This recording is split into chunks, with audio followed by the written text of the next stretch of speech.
ಮಾಡ್ಕೊಳ್ಳಿ. ಫ್ಯೂಚರಲ್ಲಿ ಯಾವಾಗ ಬ್ಲೇಡ್ ಶಾರ್ಪಿಗೆ ಮಾಡ್ಕೊಂಡು ಬಿಚ್ಕೊಂಡು ಮೂವ್ ಮಾಡ್ಕೊಬೇಕು.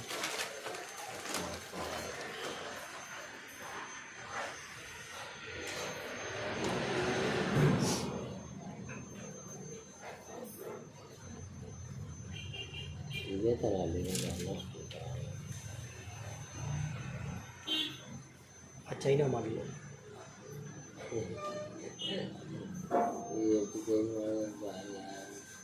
ಇದು ಇವ್ರ ಓನ್ ಮ್ಯಾನುಫ್ಯಾಕ್ಚರ್ಸ್. ಅದಕ್ಕೆ ವೆಯ್ಟ್ ಮಾಡಿ ಆತ್ರ ಪಡಬಾರ್ದು ಅಂತ ಜಾಸ್ತಿ ಆದರೆ ಪರವಾಗಿಲ್ಲ ಅಂತ ವೆಯ್ಟ್ ಮಾಡಿ ತೊಗೊಂಡಿದ್ದು. ಗೊತ್ತಿರೋರ ಹತ್ರನೇ ತೊಗೊಬೇಕು ಅಂತ.